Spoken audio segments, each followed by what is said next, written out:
नारी सबसे भारी, एक नारी सबसे भारी, एक नारी सबसे भारी, एक नारी सबसे भारी, एक नारी सबसे भारी, एक नारी सबसे भारी, एक नारी सबसे भारी, एक नारी सबसे भारी।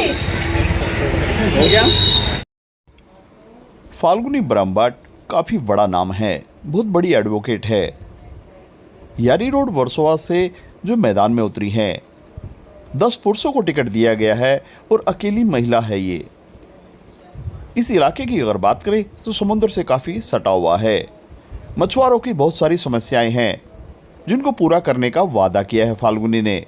अब देखना यह है इस कांटे की टक्कर में कौन जीत कर आता है।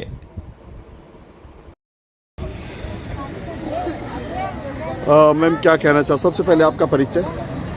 मेरा नाम एडवोकेट फाल्गुनी ब्रह्मभट्ट है। मैं वार्ड 59 से इंडिपेंडेंट कैंडिडेट हूँ।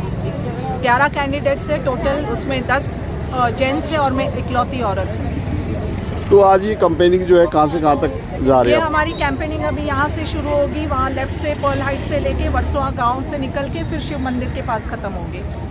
कितना मुश्किल है, कितना चैलेंजिंग है? हर वार्ड में कुछ ना कुछ, तो आपके यहाँ कितना चैलेंजिंग है ये सर? मेरे यहाँ तो इसलिए चैलेंजिंग है क्योंकि पॉलिटिकल पार्टीज़ के 5 कैंडिडेट हैं, इंडिपेंडेंट 6 कैंडिडेट हैं, टोटल 11 कैंडिडेट्स है। उसमें से एक अकेली औरत हूँ जो कैंडिडेट हूँ। और यहाँ पे इसलिए चैलेंजेस है क्योंकि हर तबके के लोग रहते हैं और पहले के जो पॉलिटिशियंस थे, पहले के जो कॉरपोरेटर थे, उन्होंने कोई काम नहीं किए। इसके लिए लोग भी अभी परेशान हैं, लोगों की भी बहुत सारी शिकायतें हैं और जो मेन मुद्दे हैं वो आज तक किसी ने उस पर ध्यान नहीं दिया, नज़रअंदाज किए। जैसे इतना बड़ा एरिया है, इतनी हाई राइज बिल्डिंग्स हैं, फायर ब्रिगेड स्टेशन नहीं है, मैटरनिटी सेंटर नहीं है, डायलिसिस सेंटर नहीं है और मैं स्पेशली इस एरिया में पेट सिमेट्री नहीं है, उसके ऊपर भी मैं काम करना चाहती हूँ। आप इस एरिया में वार्ड में कहीं भी घूमें आपको पॉटहोल्स ही पॉटहोल्स मिलेंगे। जो बीएमसी के पार्क्स है वो बिल्कुल मेंटेन नहीं है। सीनियर सिटीजन्स काफ़ी लोग शिकायत कर रहे हैं कि यहाँ पे एक भी पार्क में सुविधाएं नहीं है।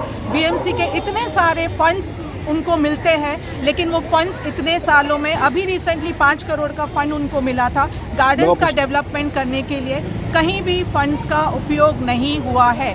तो अभी लोग परेशान हो गए पॉलिटिकल पार्टी से, उनके कैंडिडेट से, क्योंकि सब 5 साल में एक बार दिखते हैं। मैं पिछले 3 साल से जो कॉरपोरेटर ने काम करना चाहिए था, मेरा एक वॉइस ऑफ सिटी करके व्हाट्सएप ग्रुप है, इधर की सारी समस्याएं जो सिविक इश्यूज़ है मैं अकेली उसको हैंडल करती थी बिना किसी पोजीशन के। मेरे पास कंप्लेंट्स आती थी तो मैं कंप्लेंट्स वार्ड ऑफिस में फॉरवर्ड करके उसको सॉल्व करती थी। लोग भी परेशान हैं, सीनियर सिटीजन्स, पेडेस्ट्रियंस और सारे लोग जो है, मतलब एक ऐसा व्यक्ति नहीं है प्रोफेशनल जो परेशान नहीं है। तो लोग अब चाह रहे बदलाव आना चाहिए और वो बदलाव हम लाएंगे।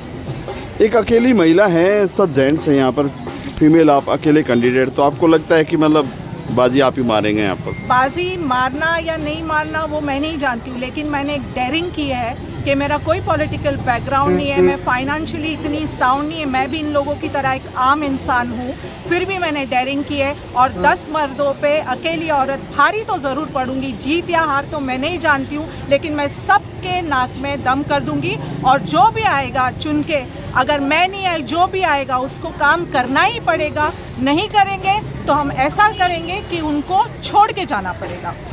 इस बार थोड़ा कांटे की टक्कर है हर वार्ड में, आपके लिए सभी जगह पर बहुत सारे मुद्दे हैं। तो इस बार मेन मुद्दा क्या है जो आप, मेरा मेन, क्योंकि आपका एरिया ऐसा हिंदू मुस्लिम दोनों यहाँ पे 50-50 का एरिया है। यही तो है ना, मैं इसी चीज़ को ख़त्म करना चाहती हूँ। हिंदू मुसलमान पे वोट मत मांगो, पार्टी के सिंबल पे वोट मत मांगो, आप मराठी और वर्सोवा कोली, गुजराती कोली पे वोट मत मांगो। आपको वोट मांगना है तो काम के बलबूते पे मांगे।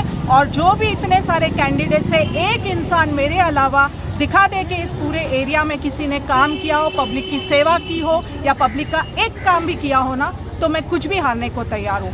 काम के बलबूते पे मांगे। और आप एक, मैं तो हलफनामा भी देने को तैयार हूँ, एफिडेविट भी देने को तैयार हूँ कि अगर मैं जीत के आई और मैंने काम नहीं किया तो आप जो सज़ा देना चाहोगे लीगली आप एक्शन ले सकते हो। पब्लिक मेरे साथ हो या नहीं हो, मैं जीतूं या ना जीतूं, काम ज़रूर करूँगी। यहाँ के जितने कैंडिडेट्स हैं वो सारे ओवर कॉन्फिडेंस में, कोई कहता है हमारी पार्टी बहुत बड़ी है, कोई कहता है हमारा ये बहुत बड़ा है, सब ओवर कॉन्फिडेंस में है, लेकिन इसका जवाब पब्लिक वोटों से देगी।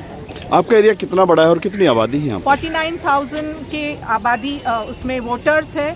एरिया काफ़ी बड़ा है, लेकिन जितने वोटर्स है वो सिर्फ 49,000 है। पिछली बार सिर्फ 35% वोटिंग हुई थी। इसलिए मैं लोगों के घर घर जाके ये भी अपील कर रही हूँ कि अगर आपको बदलाव लाना है तो आप सभी को नीचे उतर के वोटिंग करनी पड़ेगी, तब जाके बदलाव आएगा। सबसे बड़ा मुद्दा शायद ये जो फेरी है, ये आपके एरिया में आती है? कौन सी? फेरी जो वर्सोवा गाँव। हाँ। तो इस पे क्या है? वर्सोवा गांव की बात करूं, वर्सोवा गांव की अगर बात करें, गांव की बात करूं, एक नेता ऐसा नहीं है यहाँ पे। पुराने ये इनका गांव है, इनका अस्तित्व यहाँ रह चुका है।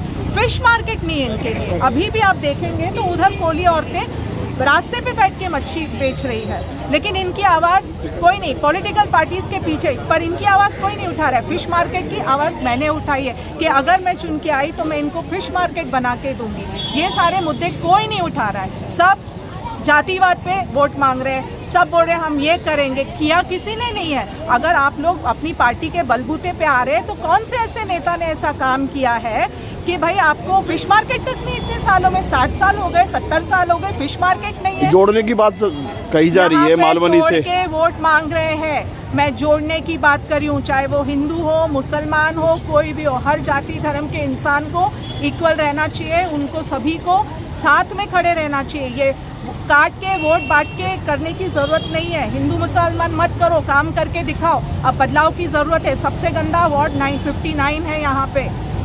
Thank you ma'am.